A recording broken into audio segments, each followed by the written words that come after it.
We're less than 48 hours away from the Seder, and for many of you this might be the first time that you're doing your own Seder. The world is kind of turned upside down, and like in Egypt, we're told not to leave our homes for Passover. So I wanted to go through all the elements of the Seder. Seder means order, so we're going to go step by step, just looking at what are the logistics, what are the customs, what are the mitzvot that we're accomplishing for the Seder.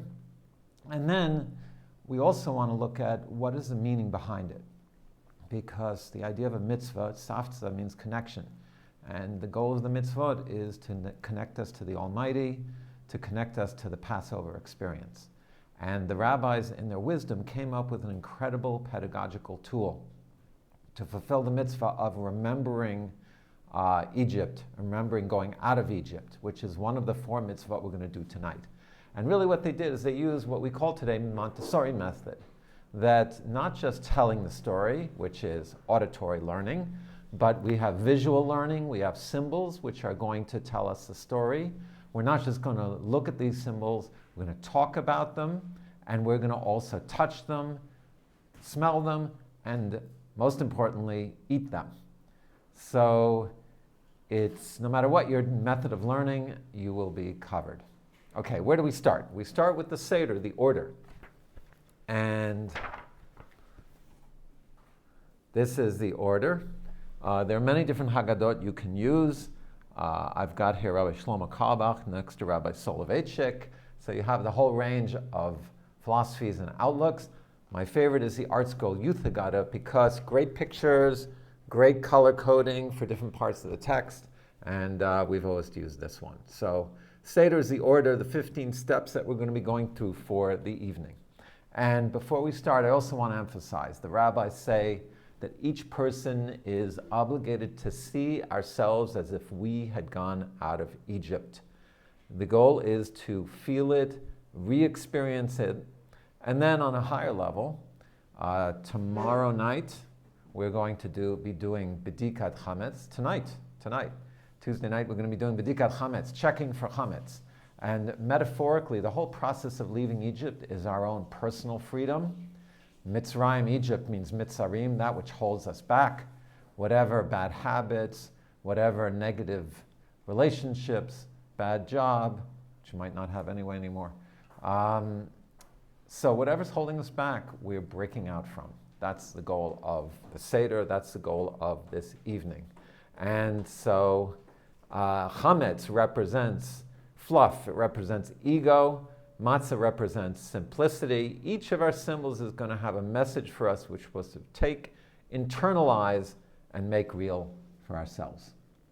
Okay, so we begin with a Kiddush cup. We begin by pouring the wine.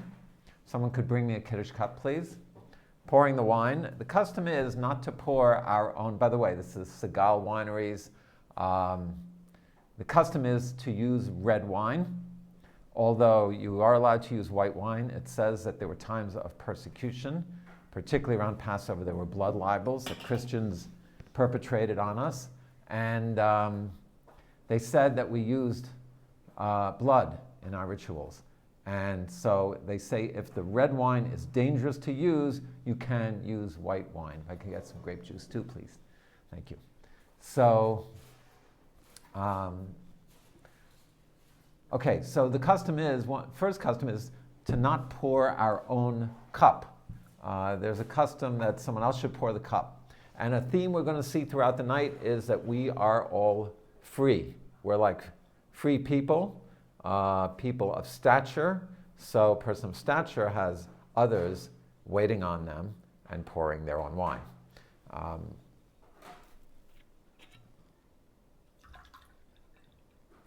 So we pour the cup. You can use grape juice as well if wine doesn't agree with you. If you need to dilute, you can use 5% wine, you can use half grape juice and half wine. So one of the mitzvot of the night. What are the four mitzvot of the night? So the first one we mentioned, Higat Levincha, tell the story. Second one is 4 cups of wine. And the glass has to be at least 6 ounces. Could be half wine, half grape juice, and you have to drink half of it. So you don't have to get plastered. But the idea is that wine is celebratory, and we're going to be celebrating each of the stages of the Seder over 4 cups of wine, telling the story, 4 cups of wine, eating the matzah, and eating the morah, which we'll get to and talk about. Okay, so we make the kiddush, which is the kiddush for the holidays, similar to Shabbat, but the middle paragraph is different. Borei Pri Hagafen. Then, like on the holidays, we say the Shechianu. We thank God for bringing us to this season, gratitude that we are here to celebrate. And then we drink the cup leaning to our left. If you were not leaning when you drank it, sure enough, you have to drink it again. So if you want an excuse to drink 4, 5, 6, 7 cups of wine, you got it. Okay, so next. So normally on a Shabbat meal, what would we be doing? Urchatz, we would be washing our hands. So we wash our hands. But normally also we would be saying a blessing. Tonight we're not saying a blessing, we just wash our hands. And normally we would be taking the challah, so we're not doing that yet. What are we doing? We are taking the karpas, which many people use parsley, a vegetable, and we're dipping it. Now, many people, they invite friends over before a dinner party. They'll have a crudité platter, and they'll have some Thousand Island dressing in the middle that you can dip in, or some sour cream dressing, so ranch dressing. Here we don't use any of those. We use salt water to remind us of the tears of the slaves. And here we start to introduce the symbols that remind us of the bitterness of slavery. Karpas, people use parsley because it's a spring greenery. Some people use potatoes because in Eastern Europe they didn't have green springing yet, even in April. I know some Sephardim use carrots. I've seen people use bananas. Any vegetable you use.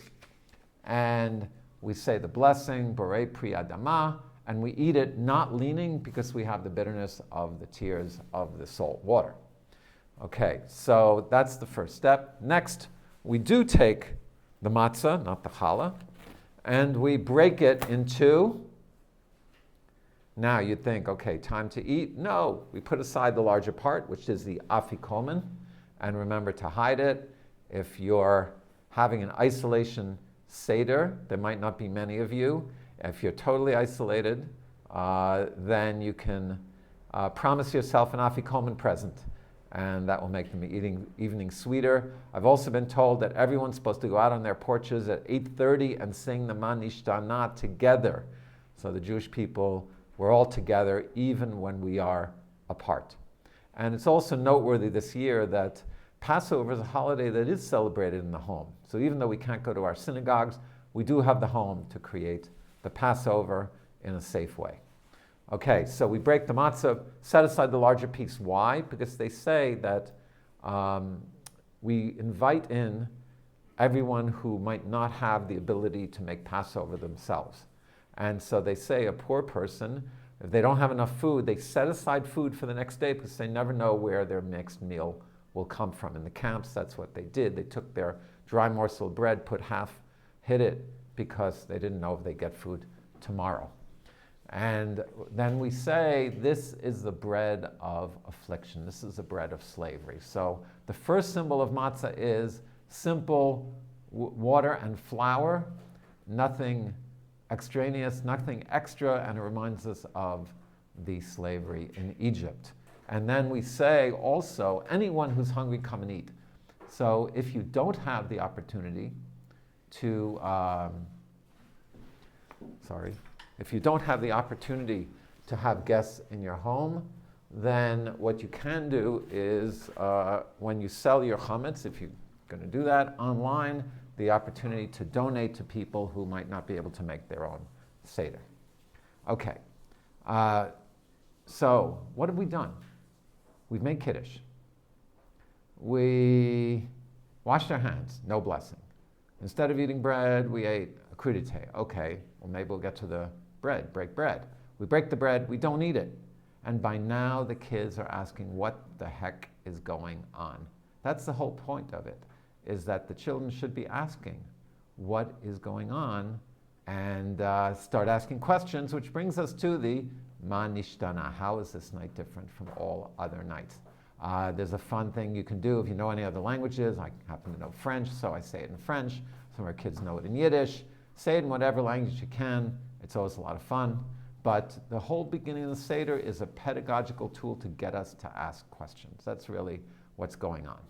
Okay, so now we are ready for the telling of the story. So we pour our grape juice wine again. Second cup, and we're ready for Magid, the telling. And it's very telling that the entire Passover experience is framed in the Torah as tell your children about this event. And even if you don't have children, tell someone else. Tell yourself. It's the mitzvah of remembering. And the rabbis say we start with how bad it was. We were slaves to Pharaoh in Egypt. And we end with shevach, with praise. Mitchil begnut, mesayim b'shevach. We end with praise to God, and with gratitude for having been freed and from our slavery. Okay, there are many fours in the Seder. 4 questions, 4 cups. The next is the 4 children. Many different interpretations of what this means, just one. This is attributed to the Lubavitcher Rebbe. Rabbi Riskin tells it over, that the 4 children are the 4 generations. The wise is the Alter Zaydi, the great-grandfather, who was Shomer Shabbat, studied Torah. The children, unfortunately, with the Haskalah, with the Enlightenment, went away from Torah. The 3rd generation is the one who didn't, the simple one, who knew the grandfather, saw things but didn't really understand them, and just says, what is this? And then the 4th generation, the great-grandchild, never even saw the Alter Zaydi, never even saw the great-grandfather, doesn't even know what to ask. So that's one of the interpretations. Then we move on to the Magid. Now, the telling of the story. If you were going to tell over the story of the Exodus, what text would you use? So you might say, okay, I'll use the book of Exodus. The only problem is it's 19 chapters, so you think your Seder's long. We usually end around 1:30 a.m. I've been to Sedarim that have ended 3 a.m., 3:30 a.m. No mitzvah to torture yourself. If you prefer to do it a little quicker, that's fine as well. You can do that. But the rabbis say the more you speak about it, the more praiseworthy it is. So the mitzvah is to tell the story. The book of Exodus might be too long to read. So what did the rabbis do? They took a passage in Deuteronomy that is 4 sentences. It says, my Aramean, my father served in Aramean. It starts with Abraham, and he had Jacob. Jacob went down to Egypt during the famine. The Jewish people multiplied there, but then we were enslaved, we were oppressed. We called out to God. God heard our cries and took us out. So 4 sentences, the entire story. That's too short. So what did the rabbis do? They took that passage and they expounded it, midrash. So if you don't have a color-coded Haggadah, it gets very confusing. The blue here is the verse, and then here you have 2 words from the verse quoted, and then a midrash, a paragraph about it, sometimes quoting another biblical verse. So it's not always easy to decipher. Make your best of it. But the main important point is, say it in your own words. And if you don't know the story, watch the 10 Commandments before tomorrow night, or the modern version is Spielberg's Prince of Egypt, cartoon rendition, but great job. Holds pretty close to the biblical text, not exactly, but close enough. So, or read the book. It's a great book, but read it before the Seder. Okay, now we get to the plagues. Dever. So this year, of course, this resonates for us, unfortunately. And these were the plagues brought upon the Egyptians. So what were some of the plagues? I have them for you here. Wild animals roaming. You had tigers, elephants, lion, another tiger, zebra. I don't know if the zebra was dangerous.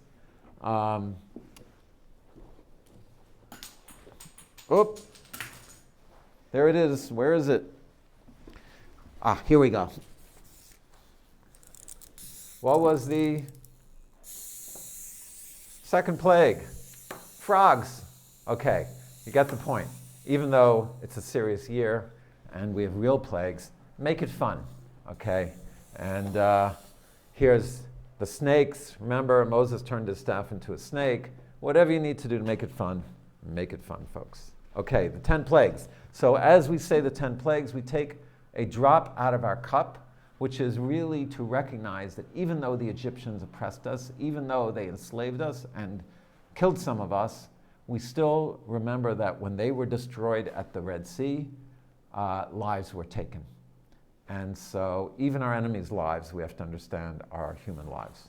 So that's why we take the drop out of the cup. We enumerate the 10 plagues. Then we get to a very important passage.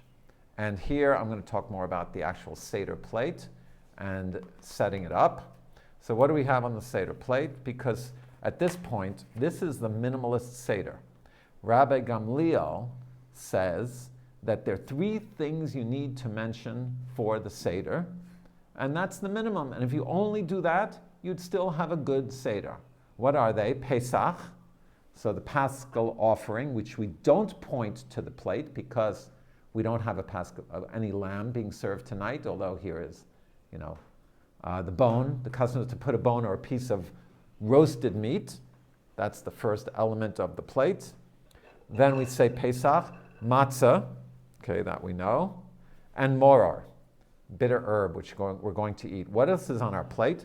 On our plate is also an egg, which is a valuable commodity in Israel these days. They just imported 2 million from Spain, but I don't know if you wash them well before you eat. Buyer beware.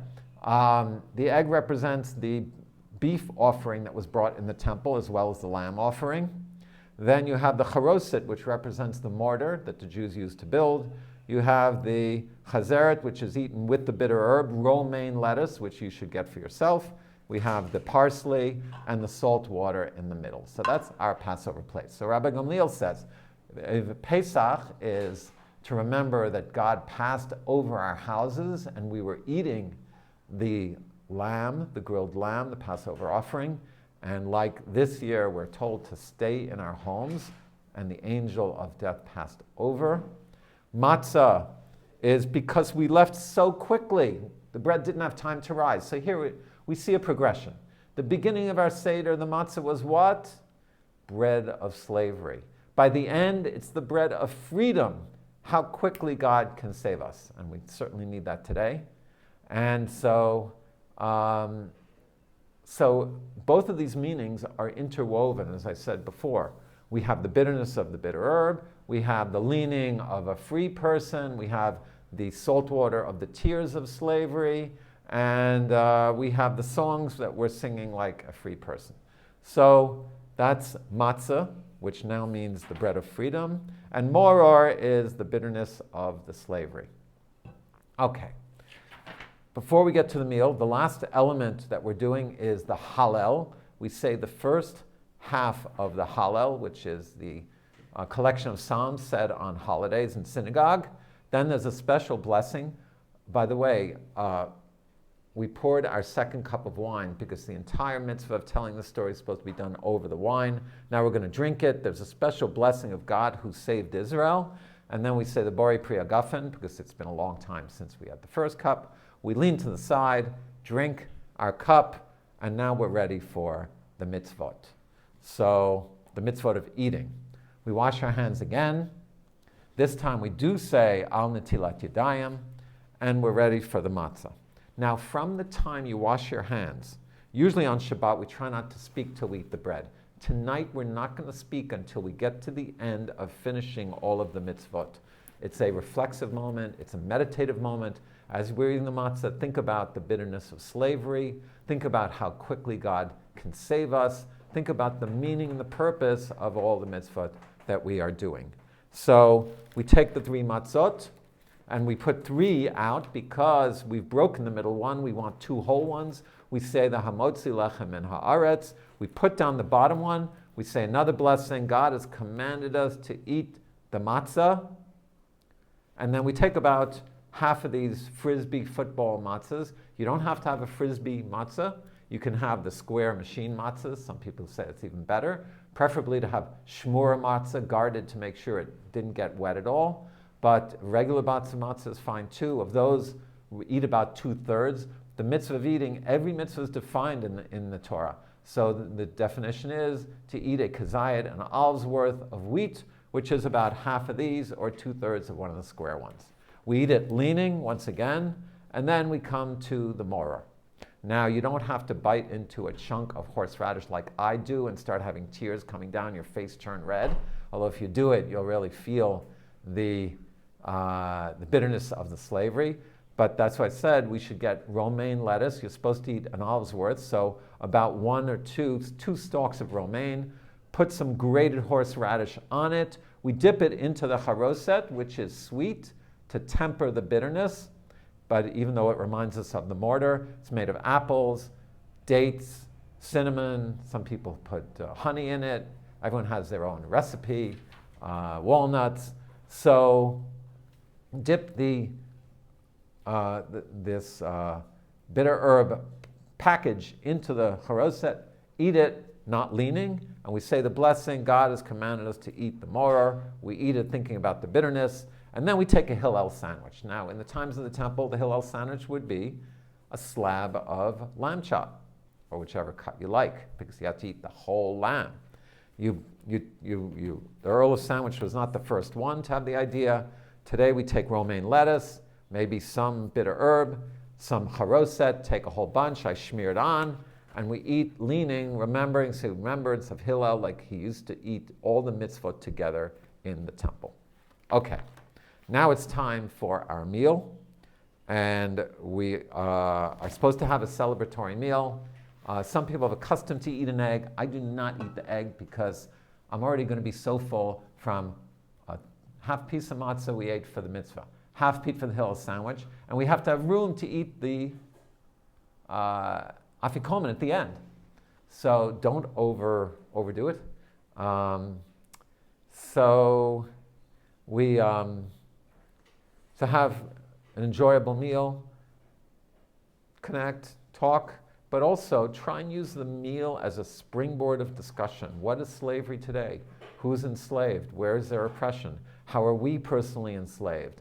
Unfortunately, there's anti-Semitism that's risen again as well, and talk about the praises, how the Jewish people have come back to the land of Israel, unbelievable miracles that are happening before us, even in the midst of all the suffering. So focus on both. We eat our meal, then we pour our third cup of wine, Birkat Hamazon, Baruch Atah Hashem, holding the cup up in praise. We end the Birkat Hamazon, leaning, drink our third cup, and now it's the time for Elijah. So even if you're isolated in your Seder, we get up, open the door for Elijah to come. Before we open the door, we pour the cup of Elijah, which represents, what does Elijah represent?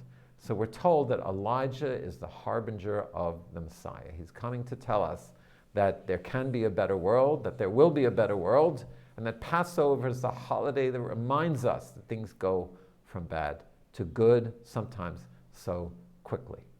So you can get up, go to the door, sing Aliyah on Aviv, and it's considered to be a night of guarding. You don't have to close or lock your door on Passover night, because just like the Jews were guarded in their homes, we are guarded. So the cup of Elijah, some people have the custom to pour it now. I have a beautiful cup, I just put it here. Some people pour it now, some people pour it at the beginning. My grandfather used to always show us, see, look, the cup went down. Elijah came and drank from the cup. Of course, after 2 hours in a hot room, alcohol evaporates, but we didn't know any better. Okay, so now we're up to the fourth cup. We pour our cup again, lift it up. We say the second half of the Hallel, the Nishnat prayer. We say Shabbat morning, some other praises, and then another Baruch Atah Hashem, Borei Pri Hagafen. We drink our fourth cup, say the blessing after the wine, and we have finished our Seder. There's a beautiful song, Chasal Sidra Pesach Hil Chasa. We finished our Pesach according to the order of Pesach, according to all of the customs. And then we get up, we sing L'Shana Haba'a B'Yerushalayim. Next year in Jerusalem, our yearning, once again, for our redemption for ourselves, the Jewish people, and the entire world. Get up, dance, even if you're on your own. And then, after the Seder is completely over, you know, Jews, we say goodbye, but we can't leave. So there's Had Gadya, the fun song. Who knows one? I know one. One is Hashem. A whole series of songs you can sing. The Sephardim have the custom to do the entire book of Song of Songs. We have a custom to go out, take a walk, and see the moon. Don't go more than 100 meters from your home. And everyone should have a happy and a healthy and a meaningful, a beautiful, a joyous Pesach, and we should all merit to hear good news. I hope this has been helpful, and if anyone has any questions, you can find me on Facebook, Jonathan Feldman, and it should all be a beautiful holiday.